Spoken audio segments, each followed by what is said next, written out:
میرا نام حاشر ابن ارشاد ہے. میرا تعلق تعلیم کے شعبے سے ہے کسی نہ کسی حوالے سے, اور آج کا ٹاپک بھی ہم نے اسی لیے اس کا انتخاب کیا کہ ہم تعلیم کے حوالے سے کوئی بات کر سکیں. In a way I am a proverbial absent minded professor. تقریباً ویسا ہی جس کے بارے میں یوسفی صاحب نے کہا تھا کہ انسان اگر ایک دفعہ پروفیسر بن جائے تو وہ ساری عمر پروفیسر ہی رہتا ہے, بے شک بعد میں عقل کی باتیں کرنا شروع کر دے. تو مجھے نہیں پتا کہ میں کوئی عقل کی بات کر پاؤں گا آج یا نہیں کر پاؤں گا. میرے لیے ایک انٹریکشن کا موقع ہے جس میں میں آپ کے ساتھ کچھ نہ کچھ, میرے لیے ہمیشہ یہ ہوتا ہے کہ مکالمے میں کچھ آپ سے سیکھ کے اٹھوں, کچھ آپ میرے سے اگر کچھ آپ کو مل جائے تو کوئی ایسا اسے مذائقہ نہیں ہے اس کے اندر بھی. تعلیم اور صحت یہ دو ایسے شعبے ہیں کہ دنیا کی آپ کسی بھی ڈیولپڈ نیشن کی تاریخ اٹھا کے دیکھ لیجئے تو جب تک ان دو شعبوں میں انویسٹ نہیں کیا گیا تب تک ترقی ہونے کا امکان نہیں ہے. میں نے اب سے کوئی 20 سال پہلے ایک اسٹڈی پڑھی تھی جو آپ کے لیے شاید حیرانی کی بات ہو, جس میں برطانیہ, جبکہ وہ ایک کلونیل سپر پاور تھا, اور آپ کو پتہ ہے کہ برطانیہ ابھی بھی آپ انڈیکس کوئی بھی اٹھائیں تو ابھی بھی ان برے حالات میں بھی وہ ٹاپ 10 میں کہیں ٹاپ 20 کے اندر کہیں پڑا ہوتا آپ کو مل جائے گا. تو انہوں نے کہا کہ یار ہماری اس ترقی میں سب سے بڑا رول کس چیز نے ادا کیا؟ تو انہوں نے کہا کہ ہماری ترقی میں سب سے بڑا رول جو ہے وہ بہت سارے فیکٹرز کا انالیسس ہے, اور بڑی ڈیپ سٹڈی ہے, اس پہ امپیکٹ فیکٹر جرنلز کے اندر چھپی ہوئی سٹڈی ہے. انہوں نے کہا وہ نیوٹریشنل ویلیو تھی جو ہم اپنے بچوں کو دیتے تھے, کہ ہمارے بچوں کو کھانا ٹھیک ملتا تھا, اس وجہ سے برطانیہ جو ہے وہ سپر پاور بنا. اچھا یہ بات ہمیں سمجھ نہیں آتی. ہمیں لگتا ہے کہ سپر پاور بننے کے لیے جذبہ چاہیے سب سے پہلے, پھر ایمان چاہیے, یونٹی, فیتھ اینڈ ڈسپلن. ہمیں نیوٹریشنل ویلیو نہیں کوئی بتائے گا کہ یونٹی, فیتھ اور ڈسپلن سے زیادہ امپورٹنٹ نیوٹریشنل ویلیو ہے, یا یونٹی, فیتھ اور ڈسپلن سے زیادہ امپورٹنٹ جو ہے وہ ایک اچھا تعلیمی نظام ہے. اس کے بارے میں ایک بڑے مشہور ماہر تعلیم تھے برطانیہ کے, ان کی ابھی وفات ہوئی حال میں, ان کی بڑی مشہور ایک ٹیڈ ٹاک ہے, وہ ہو سکتا ہے آج کل میں کہیں لگاؤں. تو انہوں نے کہا تھا کہ ہمارے یہاں جو ایجوکیشن ہے نا وہ لوگوں کو, بچوں کے اندر, بچوں کو کریٹیوٹی سکھانے کے لیے نہیں ہوتی, جو ان کے اندر موجود کریٹیوٹی ہے اسے ختم کرنے کے لیے کی جاتی ہے. تو ہم کہتے ہیں کہ یار سارے کے سارے جو لوگ ہیں نا وہ کسی ایک ہی سانچے میں ڈال جائیں. تو اور ہمارے یہاں جیسے یہ المیہ ہمارا نہیں ہے, یہ المیہ پوری دنیا کا ہے. کچھ ایسے المیہ ہیں جو پوری دنیا کے ہیں, صرف یہ ہے کہ اس سے لڑ بڑھ کے وہاں پہ کچھ ایکسیپشنز جو ہیں وہ جنریٹ ہو جاتی ہیں, ہمارے یہاں وہ بھی جنریٹ نہیں ہو پاتی. میں آپ کو کچھ جو ہمارا تھاٹ پروسیس ہے تعلیم کے حوالے سے, میں اس میں کچھ آپ کو چھوٹے موٹے ایک دو قصے سنا دیتا ہوں تاکہ آپ کو سمجھ آ جائے کہ کیا ہے. اعجاز صاحب آپ سے ابھی میرا تعارف ہوا, وہ ہائر ایجوکیشن کمیشن سے ہیں. ہائر ایجوکیشن کمیشن یہ ہمارے پڑوس میں ہے یہاں پہ. ہائر ایجوکیشن کمیشن کے حوالے سے آپ جب بھی نام لیں گے تو آپ کے ذہن میں پہلا نام جو آتا ہے وہ ڈاکٹر عطاء الرحمان صاحب کا آتا ہے. آپ میں سے اکثر لوگوں سے واقف ہوں گے, ہو سکتا ہے آپ میں سے کچھ لوگ ان کے فین بھی ہوں. عطاء الرحمان صاحب, میں کسی زمانے میں ٹیلی ویژن پہ ایک پروگرام کیا کرتا تھا, بہت پرانی بات ہے, 15-20 سال پرانی بات ہے, مشرف صاحب کا دور تھا. عطاء الرحمان صاحب کا اس زمانے میں میں نے ایک انٹرویو کیا, اور عطاء الرحمان صاحب ہائر ایجوکیشن کمیشن کے سربراہ تھے. تو اس انٹرویو پہ دو بڑی دلچسپ باتیں ہیں جو مجھے آج بھی یاد ہیں. عطاء الرحمان صاحب کی فیلڈ ہے کیمسٹری. تو ہم نے انہیں جب ہوا انٹرویو تو ہمیں ایک پہلے لسٹ دے دی گئی اتنی لمبی چوڑی کہ عطاء الرحمان صاحب نے جناب کیمسٹری میں یہ لکھا ہے, بیولوجی کے اندر ان کی یہ کتابیں ہیں, نیوکلیئر فزکس میں انہوں نے یہ والی کتابیں لکھی ہیں, فلاں فلاں فلاں فلاں فلاں. تو ہم نے پوچھا بھائی کہ ان سے, ہم نے کہا سر بات یہ ہے کہ مطلب آپ کا اگر کوئی, ہم تو ایک شعبہ نہیں ہمارے پلے پڑتا یا سمجھ نہیں آتی, فزکس پڑھی ہوئی ہے ہم نے تو فزکس میں کچھ کر لیتے ہیں, کیمسٹری پڑھی نہیں تو پتہ ہی نہیں پڑتا کیا ہے. آپ کی ڈگری, آپ کا انسٹیٹیوٹ جو کراچی میں ہے وہ سب کیمسٹری کا ہے. آپ نے سائنس کے ہر شعبے کے اندر آپ کی کوئی کتاب, کوئی ایڈٹ کی ہوئی, کوئی اس کے ساتھ میں ملا کے آپ کو ایک اور قصہ سناؤں گا تو شاید آپ کو سمجھ آ جائے گی کہانی ہے کیا. تو انہوں نے کہا یار بات یہ ہے کہ جب مجھے, آپ کو پتہ ہے جب مجھے کوئی چیز سمجھ نہیں آتی تو میں کیا کرتا ہوں. اچھا اب ہم نے عقل کے گھوڑے دوڑانے جو ہم نے کہا کیا کرتے ہوں گے, ہم نے کہا پڑھتے ہوں گے, کوئی ریسرچ جرنلز پڑھتے ہوں گے, کوئی لوگوں سے ملتے ہوں گے اس شعبوں کے. تو خیر تکے لگانے والی تو ٹی وی بات نہیں ہوتی کہ آپ کو 4 ہم آپشنز دے رہے ہیں, آپ اس میں سوچ کے بتائیں. انہوں نے کہا کیا کرتے ہیں؟ تو میں نے کہا سر آپ بتا دیں کیا کرتے ہیں. انہوں نے کہا میں جو چیز مجھے سمجھ نہیں آتی نا میں اس کے اوپر ایک کتاب لکھ دیتا ہوں. اچھا جی ٹھیک ہے. تو اب اس کے بعد آدمی سرکاری ٹی وی کے اوپر اور کیا پوچھے ایک منسٹر سے. تھوڑی دیر خیر بات آگے بڑھی. اس زمانے میں ہائر ایجوکیشن کمیشن جب شروع ہوا تو ہائر ایجوکیشن کمیشن نے فیصلہ کیا کہ ہمارے ملک کو پی ایچ ڈیز کی بڑی ضرورت ہے. اگر اس ملک میں کوئی ہم 20-25 ہزار PhD بنا دیں تو یہ ملک جو ہے دنیا کا سب سے ترقی یافتہ ملک اچانک بن جائے گا. تو ہم نے اربوں روپے جو ہے وہ ڈالنے شروع کر دیے اس کے اندر. تو میں نے ڈاکٹر عطا سے پوچھا اسی زمانے میں کہ یار ہم نے جو تھوڑی بہت ہماری انڈرسٹینڈنگ ہے تعلیم کی اس کی کہ یہ ایک پروسیس ہے, اٹس اے گریجول پروسیس. آپ یہ نہیں کر سکتے کہ آپ بازار سے گلا سڑا پھل خریدیں اور اس کی بڑی اچھی پیکنگ کر دیں. تو آپ کہیں یار پیکنگ چونکہ میں نے بہت اچھی کر دی ہے تو یہ پھل اچھا ہو گیا. اگر درخت ٹھیک نہیں ہے, اس کو کھاد صحیح نہیں ملی ہوئی, اگر پھل صحیح نہیں اترا, پھل گل گیا ہے, تو آپ جتنی مرضی اوپر اس کے پنیاں چڑھا دیں اور اس کے اوپر دھاگے باندھ دیں اور جو مرضی کر دیں, وہ کسی نے نہیں کھانا. تو مسئلہ یہ ہے کہ آپ کے پرائمری اسکول میں آپ کی انویسٹمنٹ زیرو ہے, سیکنڈری اسکول میں آپ کی انویسٹمنٹ زیرو ہے, ہائی اسکول کو آپ سپورٹ آپ نہیں کر رہے, کالجز کو آپ سپورٹ نہیں کر رہے, لیکن آپ کہتے ہیں کہ ہم یونیورسٹیز کو چینج کر دیں. تو کیا یونیورسٹی چینج ہونے سے سب کچھ چینج ہو جائے گا؟ تو یہ سوال تھوڑا تیکھا تھا, بٹ انہوں نے کہا کہ یار بات یہ ہے کہ میں پرائمری اسکول انویسٹمنٹ, کوئی ایگزیکٹ الفاظ ہے, میں وربٹم کوٹ کر رہا ہوں, اور یہ ہماری سوچ ہے جنرل, ابھی بھی اس میں کوئی خاص تبدیلی نہیں آئی. And it is not against a verdict, it's not a verdict against doctor Atta ur Rahman, یہ جو ہے سو ہے. انہوں نے کہا یار یہ جو تعلیم کو جو آپ پرائمری اسکول کے اندر خرچ کرتے ہیں نا, اسے میں کہتا ہوں گھاس پھوس افیکٹ, کہ یہ جو ہے یہ آپ گھاس پھوس افیکٹ ہے, اس کا کوئی فائدہ نہیں ہوتا ملک. بچوں پہ آپ خرچ کرنے کا کوئی فائدہ نہیں ہوتا. سری لنکا کی تعلیم جو ہے وہ 100% لٹریسی ریٹ ہے. اچھا مزے کی بات ہے کہ میں نے لٹریسی ریٹ پہ کوئی سوال کیا ہی نہیں تھا. میرا سوال تو لٹریسی آپ سمجھتے ہیں کہ کیا ہوتی ہے.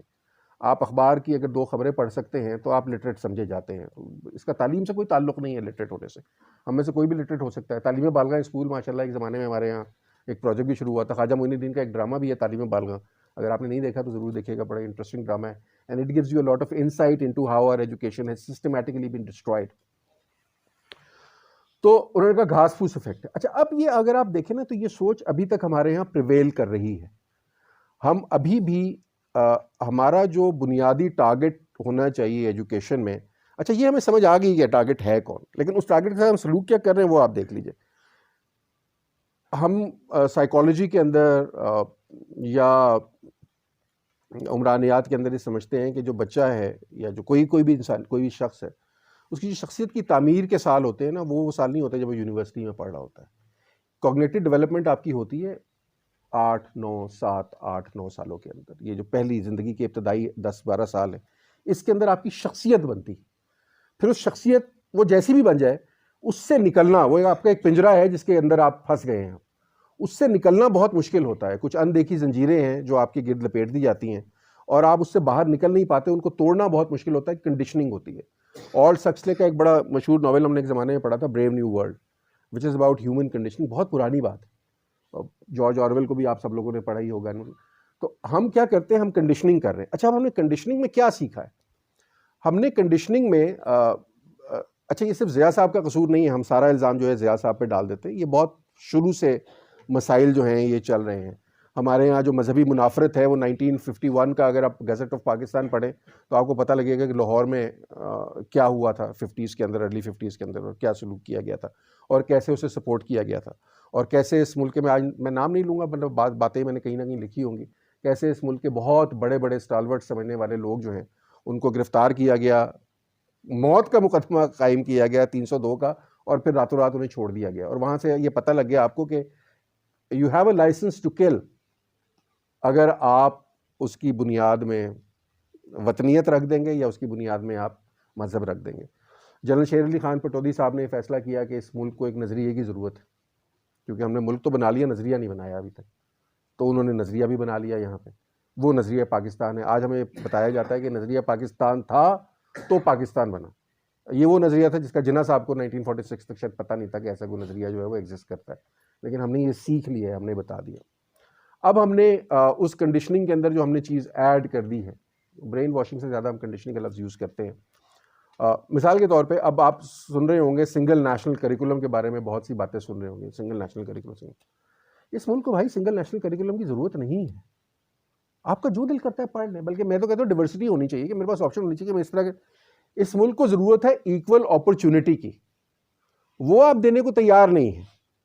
میرا بچہ جو ہے وہ جس اسکول میں پڑھ سکتا ہے, ایک میرے سے کم آمدنی والے بچہ اس اسکول میں نہیں پڑھ سکتا, اس کے پاس ایکسیس ٹو اپرچونیٹیز نہیں ہے. میں ایکسیس ٹو اپرچونیٹیز کا اور آپ کو مطلب یہ میں ذاتی آپ کو اپنی وارداتیں بتا رہا ہوں. ہم نے 2006 میں ایک انالیسس کیا, ایک سروے کیا. ہم نے کہا یار یونیورسٹیوں میں کون سا بچہ داخل ہوتا ہے. آپ کو پتا ہے ابھی پرائم منسٹر صاحب نے احساس پروگرام ایک اناؤنس کیا ہے جس میں یونیورسٹیز میں داخل ہونے والے بچوں کو بہت سارے اسکالرشپس دے رہے ہیں. اچھا یہ اسکالرشپس ہم نے ہر دور میں بانٹے ہیں, اللہ کا شکر ہے. ہم 1950 سے بانٹ رہے ہیں اسکالرشپس, اثر کوئی نہیں ہوا اس کا. پی ایچ ڈیز ہم نے بنا لی ہیں بے شمار. وہ پی ایچ ڈیز بڑے مزے کے, مجھے یاد ہے میں پی ایچ ڈیز کے انٹرویو, میں فیکلٹی بورڈز میں بیٹھتا ہوں بعض اوقات, تو ہم پی ایچ ڈی کا انٹرویو کر رہے تو ایک صاحب آئے, ان کے انٹرویو شروع ہوا. ہم نے کہا جی تعارف کرائیے, میرا یہ نام ہے, میں نام نہیں آپ کو بتاؤں گا. اچھا جی آپ نے کیا کہ میں جاپان سے میری پی ایچ ڈی ہے. کس چیز میں آپ کی پی ایچ ڈی؟ انہوں نے کہا جی اسلامک اکاؤنٹنگ کے اندر. میری یہ فیلڈ ہے یار, میں مطلب چلو میں اسلامک فائنانس کی حد تک چلے میں وہ تو ہوتا ہے کہ یار آپ کر لیں گے. میری سمجھ میں نہیں آیا کہ ڈیبٹ اور کریڈٹ کو کلمہ کیسے پڑھایا جا سکتا ہے, لیجر کا اسلام سے کیا لینا دینا ہے. But he actually had a P H D in Islamic accounting. اور جاپان سے کیسے تھی وہ بھی میری خیر سمجھ میں نہیں آیا. تو ان سب 2-4 سوال کیے اس پہ, وہ بھی ناراض ہو گئے, باقی فیکلٹی بورڈ والے بھی ناراض ہو گئے. تو خیر انہیں نہیں رکھا ہم نے. تو ہم نے اس طرح کے پی ایچ ڈیز جو ہیں اس ملک میں پروڈیوس کیے ہیں اور تھوک کے بھاؤ سے کیے ہیں. اور ایک دور وہ رہا کہ یہ پی ایچ ڈی جو ہیں یہ تراملی چوک کے اوپر اور ادھر آپ کے کنونشن سینٹر کے باہر احتجاج کرتے پھرتے تھے کہ ہمیں جاب دو, ہمیں جاب دو, ہمیں جاب نہیں مل رہی. ہم پی ایچ ڈی کر کے آ گئے. تو پی ایچ ڈیز ہم نے بنا لیے. 2001-2002 سے ہم نے کہانی شروع کی. آج 2021 ہو گیا. 19 سال میں جو پی ایچ ڈیز بنائے ہیں آپ نے, ان کے حالات آپ کے سامنے ہیں. یونیورسٹیز جہاں اس دن کھڑی تھی, یونیورسٹیز جہاں آج کھڑی ہیں, یہ آپ کے سامنے. خیر اب میں آپ سے بات میں کوئی اور, میں ایکول اپرچونٹی کی بات کر رہا تھا. 2005-06 میں ہم نے ایک انالیسس کیا. ہم نے کہا یار بچوں کو اسکالرشپس ملتے ہیں, بچہ غریب علاقے سے آتا بھی ہوگا, کوئی مظفر گڑھ کا بچہ بھی آ جاتا ہوگا, کوئی رحیم یار خان کا بچہ بھی آیا, تو اسکالرشپ مل جاتا تھا. تو لیکن جب ہم ان علاقوں میں جاتے ہیں تو ان علاقوں کے لوگوں کو بڑی شکایتیں کہ یار ہمارے بچوں کو اپرچونٹی نہیں. تو ہم نے کہا یار مسئلہ کیا ہے, ٹرک ہے کیا؟ اچھا ٹرک یہ سمجھ آیا کہ اچھا اب اس ٹرک کی نوعیت اور بدل گئی, اب کہانی کچھ اور ہو گئی ہے.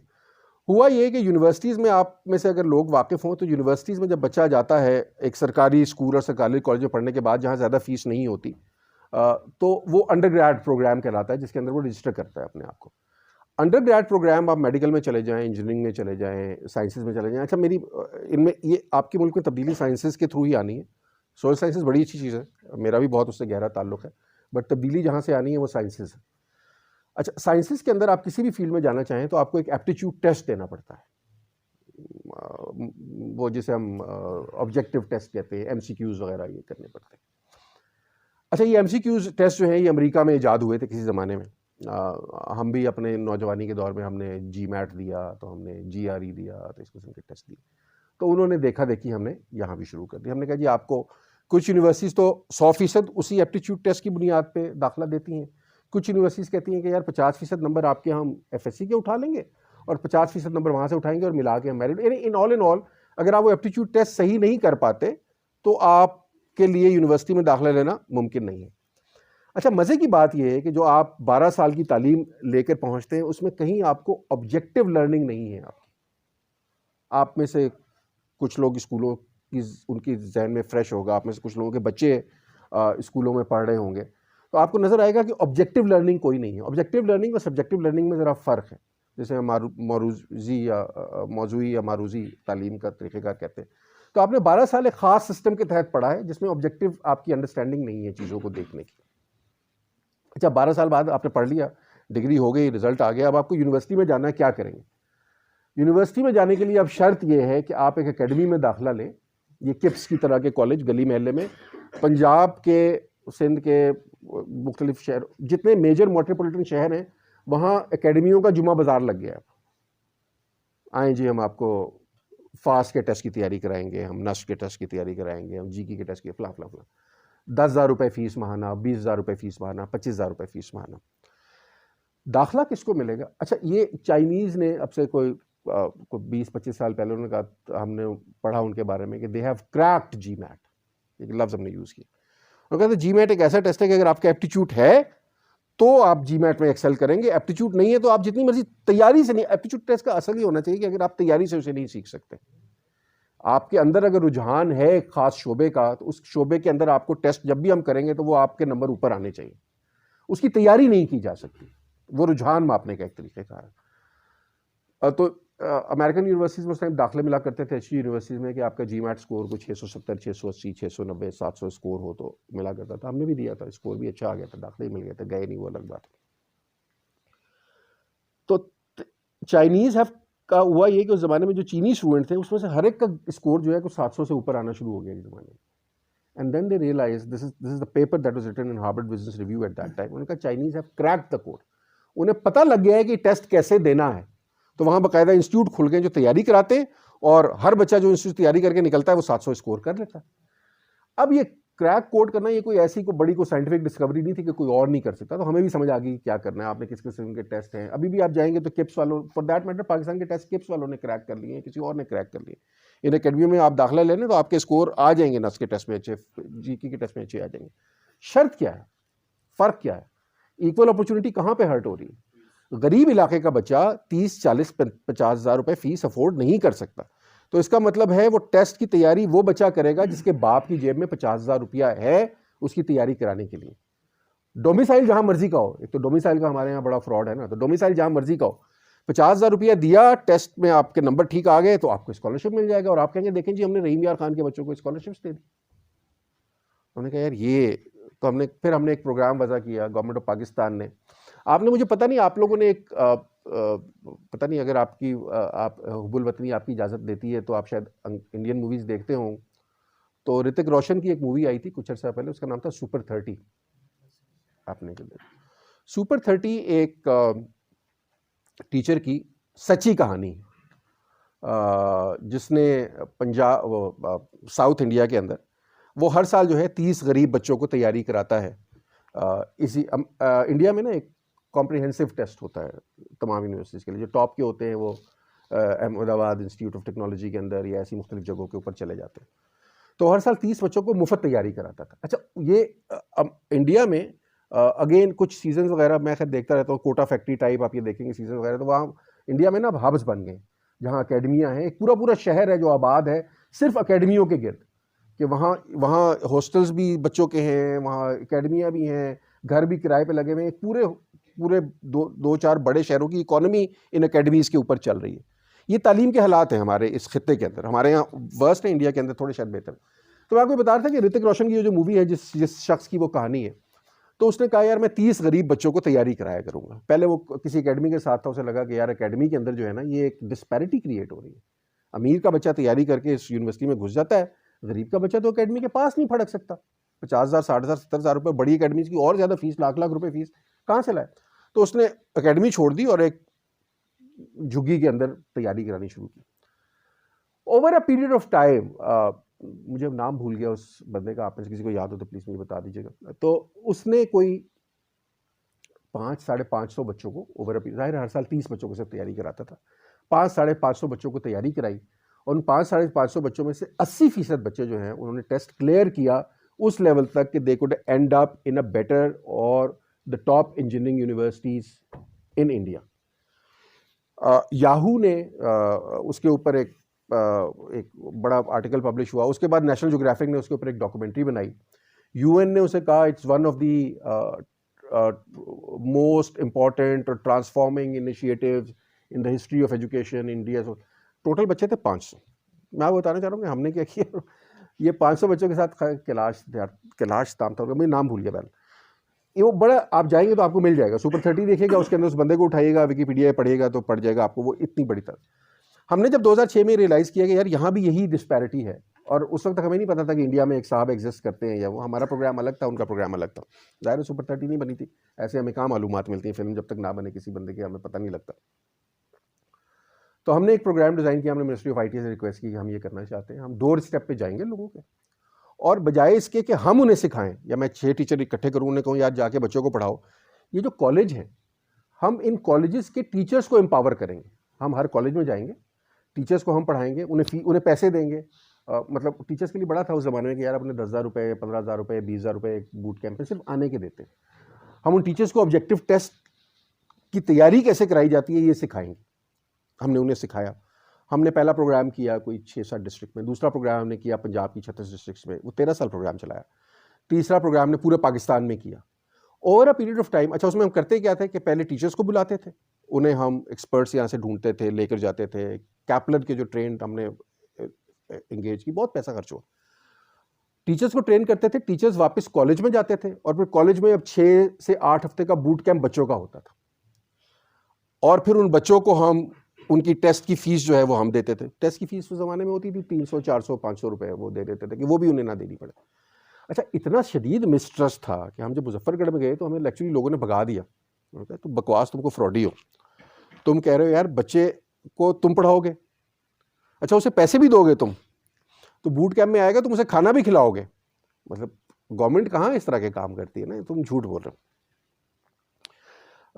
اویس لغاری صاحب اس ٹائم منسٹر تھے. میں نہ ان کی شان میں کچھ کہنا چاہ رہا ہوں, نہ ان کے اگینسٹ کچھ کہنا چاہ رہا ہوں, بٹ اویس لغاری صاحب سے جب ہم نے پروگرام کیا and I was the chief designer of that program, میں نے کہا یار یہ پروگرام میں کر تو لوں گا, لیکن آپ جس دن ہم نے پروگرام شروع کیا 2 دن بعد اویس لغاری صاحب کے پولیٹیکل سیکرٹریز کے فون آنے شروع ہو گئے, فلاں بچے کو پروگرام میں انڈکٹ کر لیں تو فلاں کر لیں. تو میں نے کہا ہم کام کریں گے میرٹ پہ, اگر آپ چاہتے ہیں کہ کریں. انہوں نے کہا جس مرضی کا فون ہے فون سن لینا ہے, آپ نے داخلہ کسی کو نہیں دینا. And it was big of ہم ایکچولی, میں ایکسپیکٹ نہیں کر رہا تھا. میں اس طرح ان کے نیچے اسٹیٹ منسٹر تھے اس زمانے میں اسحاق خاقوانی صاحب, آپ بھی جانتے ہوں گے, وہ بعد میں پی ٹی آئی میں چلے گئے. تو اسحاق خاقوانی صاحب نے پھر ہمیں ڈائریکٹ پھر اسحاق خاقوانی صاحب کے فون آئے کہ فلاں بچے کو آپ اس لیے ان کے ہوتے ہیں ظاہر ہے حلقے میں کوئی ووٹر ہے, کسی کا بچہ ہے, کوئی جاننے والا ہے اس کے لیے, تو ہم نے اسحاق خاقوانی صاحب کو بھی انکار کر دی. ہمارا جو پہلی پرائز ڈسٹریبیوشن سیریمنی یا کنکلوڈنگ سیریمنی آپ جسے کہتے ہیں, وہ پرائم منسٹر ہاؤس میں ہوئی. شوکت عزیز صاحب نے پریزائڈ کیا, اور اس کے بعد اس پروگرام کا نام رکھ دیا گیا prime minister national scholarship program. تو شوکت عزیز صاحب جب آئے اسٹیج کے اوپر, خاقوانی صاحب جب تقریر کر رہے, انہوں نے کہا یار میں جب آیا ہوں تو پہلا سوال آپ جانتے ہیں, تقریر کر رہے تھے کہتے پہلا سوال آپ جانتے ہیں شوکت عزیز صاحب نے کیا کیا؟ انہوں نے کہا جی بتائیں اس میں اصلی کتنے ہیں اور 2 نمبر اسکالرشپ جو ہیں وہ کتنے ہیں. یعنی آپ کے ملک کے پرائم منسٹر کو ٹرسٹ نہیں ہے, اس کو پتہ ہے کہ کام اسی طرح ہوتے ہیں. تو خاقوانی صاحب نے کہا سر مسئلہ یہ کہ جو لڑکے بیٹھے ہیں جو کر رہے ہیں پروگرام, انہوں نے میرا فون نہیں سنا تو کسی اور کا یہ کیا سنیں گے. سو وی ہیو سیٹ, اس ملک میں بھی کام ہو سکتا ہے. میں آپ کو یہ بتا رہا تھا کہ 500 بندوں کا پروگرام ہے, نیشنل جیوگرافی کی ڈاکومنٹری ہے. It is considered to be one of the global icon program by UN. 500 بچے, غریب بچے ٹرین ہوئے اس کے اندر. ہم نے کوئی 11 سال کے عرصے میں 50,000 بچے ٹرین کیے اس پروگرام میں. پہلی دفعہ اس پروگرام کے تھرو اسلامک انٹرنیشنل یونیورسٹی کے اندر ایک ہندو بچہ داخل ہوا, کبھی داخل نہیں ہوا تھا. پہلی دفعہ کی Ghulam Ishaq Khan institute of technology جو ٹوپی میں ہے, آپ کو پتا ہے وہاں کبھی فاٹا کا بچہ داخل نہیں ہوا تھا. پہلی دفعہ اس پروگرام کے تھرو وہاں فاٹا کے بچے داخل ہوئے. جب یہ بچہ, اچھا جب ان بچوں کو ہم لائے تو it was a cultural shock for them. وہ آئے ایک فاس جیسی یونیورسٹی کے اندر, لمپس میں آئے, نسٹ میں آئے, ٹاپ یونیورسٹیز کی بات ہو رہی ہے. ہم نے پہلے شروع میں ہم نے صرف کہا تھا کہ پاکستان کی ٹاپ 10 یونیورسٹیز کو ہم رکھیں گے اس کے اندر. بعد میں خیر ایکسپینڈ کر دیا پروگرام کا, حلیہ شلیہ بعد میں بگڑا, وہ ایک الگ بات ہے, میرٹ پہ کمپرومائز نہیں ہوا. تو جب وہ آتے تھے نا تو کوئی اب جو لڑکے تھے خاص طور پہ ان کے حالات یہ تھے کہ کوئی وہ لڑکی کو دیکھتے تھے نا یہاں سے, تو یہاں سے دیکھنا شروع کرتے تھے, اور جب تک وہ لڑکی افق کے پار نظروں سے اوجھل نہیں ہو جاتی تھی نا تو وہ دیکھتے رہتے تھے. یہ ان کے حالات. We took them to a boot camp. ہم نے کہا ان کی کلچرل ٹریننگ کرنے کی ضرورت ہے. ہم نے کہا یار ہمیں اللہ کا, ہم انہیں نتھیا گلی لے گئے, ہم نے 3 دن 4 دن وہاں بٹھایا. نتھیا گلی کی پہلی رات وہ پتہ لگا کہ لڑکوں کے 2 گروپ آپس میں لڑ پڑے, جوتیوں سے, چپلوں سے اور ڈنڈوں سے لڑ رہے. یہ حالات تھے ان کے نا, مطلب but it took us a while. اور پھر یہ ہوا کہ اس میں سے وہ بچے جو ہیں, میں اس میں سے آپ چاہیں گے تو میں آپ کو اسٹوریز دے سکتا ہوں. وہ بچے مائکروسافٹ میں بیٹھے, وہ بچے جن کے ایک گھاس کاٹنے, ایکچولی گھاس کاٹنے والے کا بچہ جو ہے وہ اوریکل میں بیٹھا ہے امریکہ میں اس وقت. ایک اور جو تندور لگاتا تھا راجن پور میں, اس کی بیٹی جو ہے اس نے ہارورڈ سے بعد میں PhD کی. ایگزامپلس. اچھا فرق ہم نے کیا دیکھا جب یہ بچے آئے, ان کے لیے it's a life and death issue to not just to enroll in that degree but to complete degree compare to their urban counterparts جو کہ آتے تھے نا, جب ہم آ گئے, ابھی بھی ایسے ہی آتے ہیں یونیورسٹیوں میں, بچوں کو میں پڑھاتا ہوں نا تو بس وہ احسان کرتے ہیں ٹیچرز پہ آ کے کہ ہم آ گئے کیونکہ ابا جان فیس دے رہے ہیں ہماری.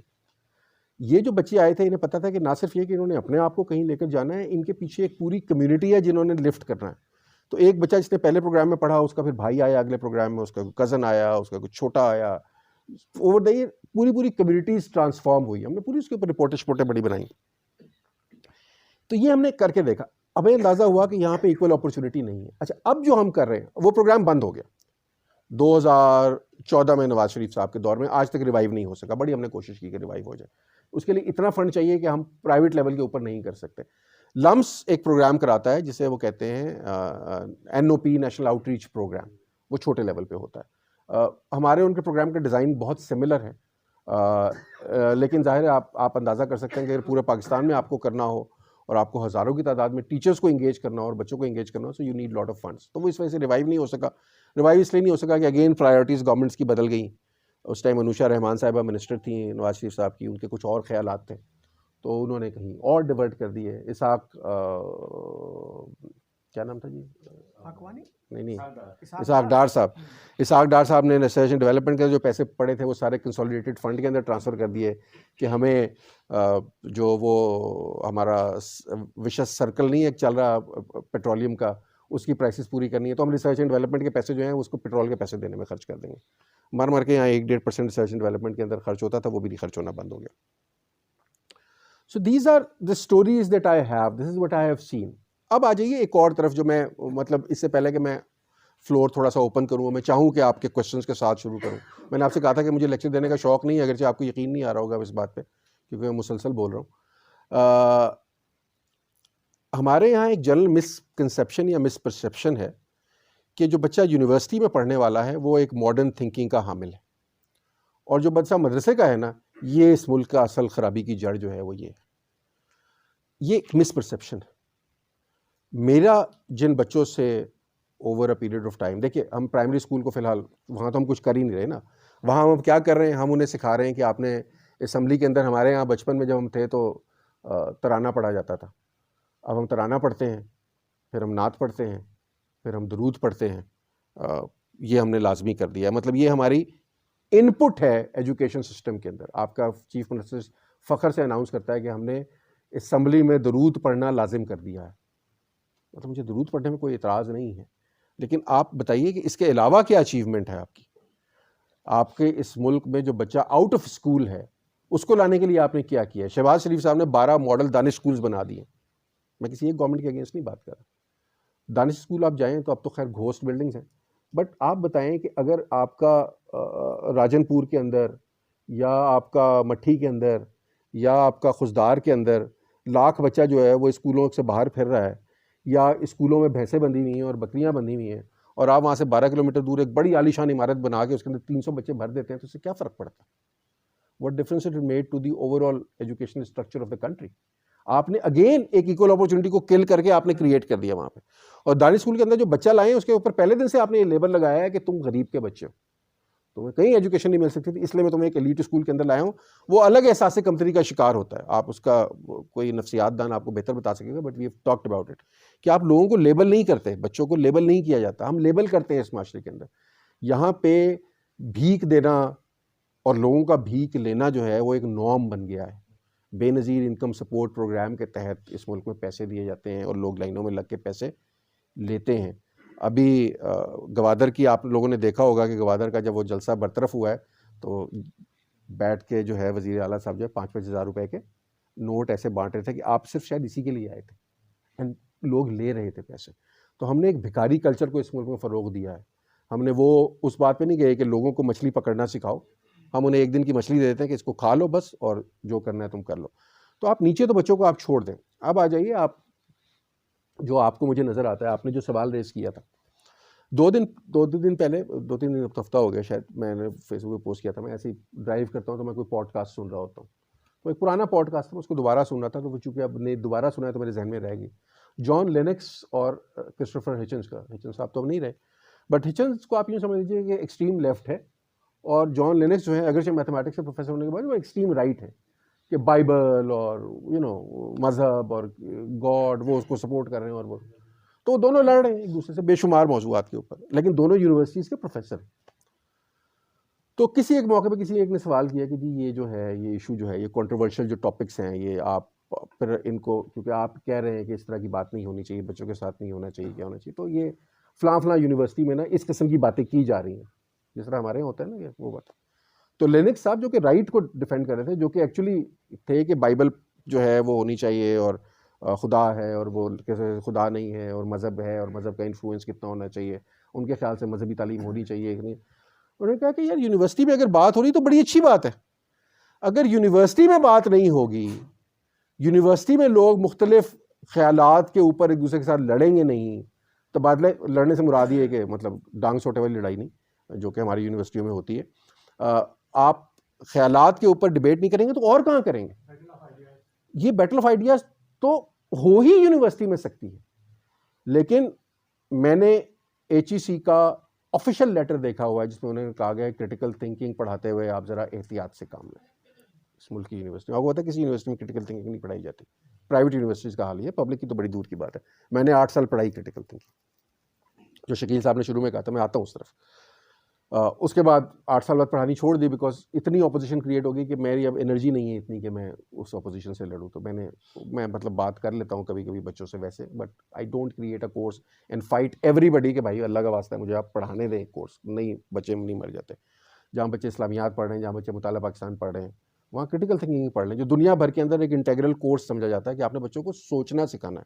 اس کا مطلب کوئی لبرل آئیڈیالوجی کریٹ کرنا یا کوئی اینٹی ریلیجن آئیڈیالوجی کریٹ کرنا نہیں ہے. تو یہ بیٹل آف آئیڈیاز جو ہے یا مختلف نوع خیالات جو ہیں یونیورسٹیز میں نہیں. مثال کے طور پہ میں آپ کو نام لیے بغیر یونیورسٹی کی اگزامپل دے دیتا ہوں, مطلب ایسی اگزامپل. پچھلے ہفتے اسی ایک ماڈرن یونیورسٹی کے اندر یہاں پہ ساحل ادیم صاحب لیکچر دینے ہیں. اس سے 2 ہفتے پہلے میں یوتھ آئیکونز ہیں نا آپ لوگ جو ہیں وہ جانتے ہوں گے, راجہ ضیاء الحق صاحب لیکچر دینے آئے. میں آپ کو ٹاپکس بتاتا ہوں. راجہ ضیاء الحق صاحب کا ٹاپک تھا جنز, بلیک میجک اینڈ ایمیولیٹس. سلطان بشیر الدین محمود, شاید نام ٹھیک لے رہا ہوں, ہمارے ایک ایٹمی سائنسدان ہوا کرتے تھے. ایٹمی سائنسدان, یاد رکھیے, نیوکلیر سائنسدان. ایک زمانے میں انہوں نے ایک مقالہ لکھا تھا جو بڑی انہوں نے دنیا میں کوشش کی کہ چھپ جائے, نہیں چھپا. وہ تھا how to harness the power of jinns to produce electricity. نہیں, اچھا آئی سویئر, میں سیریس بات کر رہا ہوں, یہ آن ریکارڈ ہے, آپ دیکھنا چاہیں مل جائے گا. انہوں نے یونیورسٹی میں سلطان بشیر الدین محمود صاحب نیوکلیر سائنٹسٹ, ایک لبرل سو کالڈ لبرل سمجھی جانے والی یونیورسٹی میں لیکچر دے رہے ہیں. لیکچر کا عنوان ہے سائنس اور حیا. اب آپ ڈھونڈ لیں اس کے اندر کہ سائنس کا حیا سے کیا تعلق ہے یا حیا کا سائنس سے کیا تعلق ہے. طارق جمیل صاحب آ رہے ہیں, یونیورسٹی کے اندر لیکچر دیا جا رہا ہے.